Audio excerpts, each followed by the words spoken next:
Greetings, friends. Welcome to today's devotional. It is Psalm 54. Save me, O God, by your name, and vindicate me by your might. Hear my prayer, O God. Give ear to the word of my mouth. For the insolent have risen against me. The ruthless seek my life. They do not set God before them. But surely God is my helper. The Lord is the upholder of my life. He will repay my enemies for their evil. In your faithfulness, put an end to them. With a freewill offering, I will sacrifice to you, and I will give thanks to your name, O Lord, for it is good.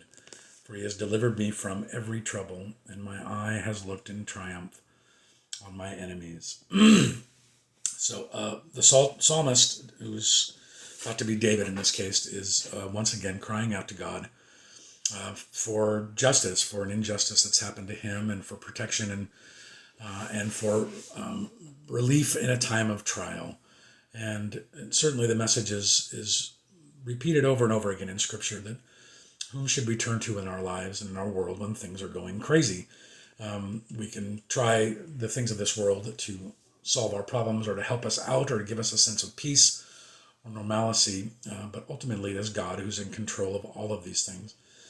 We just finished our Wednesday night Bible study of the second chapter of Daniel, and that was the overriding theme of that chapter. And as is common in Scripture, that God is in control and God is present in everything, in every part of our individual lives, and collectively what's happening in the world. And not all of it is good, obviously. Case in point, the things that are happening in our life and in our world and in our country right now, with a virus and then incredible civil unrest, with a great injustice that's taken place in Minneapolis with George Floyd's murder. And those things, I'm sure and I'm certain, have to break God's heart, because God is a God of love and he cares for each and every human being that lives on this earth, and God cannot stand injustice. And though things are allowed to happen in our world and sin is the reason behind all of that, as we stand behind God, as we stand and confess and profess our faith as believers and Christians, surely we should also feel the same way God does about injustice and about oppression and about the marginalized in this world. Read the Gospels. Jesus talks about it over and over and over again.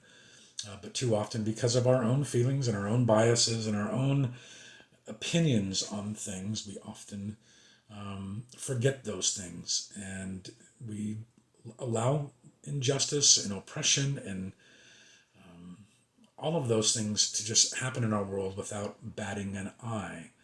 And it ought not to be that way. It's impossible for us to combat all of the injustice and all of the problems that our world faces, but it doesn't mean that we shouldn't care about it. And it doesn't mean that we shouldn't take some kind of action. And at the least, the one thing we can do, and that's repeated over and over again in the Psalms, is that we cry out to God. We cry out to God for the injustice that's happening to us, and for the things that are happening in our world, individually and collectively as a humanity. It is God that's in control of all of them. And so we ought to pray, and we ought to cry out to God, and we ought to lament the things that are happening in this world, because God hears our prayers, and he answers our prayers, and he listens to our prayers. And prayer makes a difference, and prayer helps. And at the end of this psalm, David is giving thanks and praise to God for an answering of prayers. And that's what we hope for. But if we don't pray, what do we have to give thanks for in the answers of our prayers? Certainly we can give thanks and praise to God for who he is.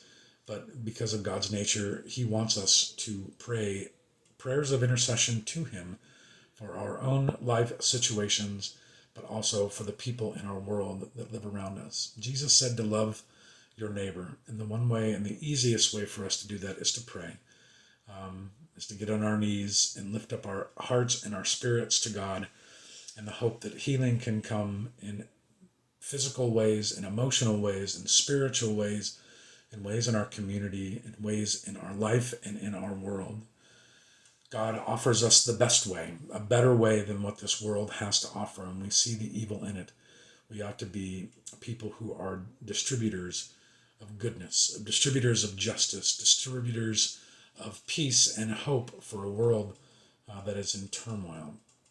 So it's not as much of a devotion today as it is possibly a suggestion or an offering for how to respond in a time in our lives when many of us are troubled by what we've experienced for the last several months and for the last week or two. So that's all I have for you today. Until tomorrow, Psalm 55. Be safe and be well and pray.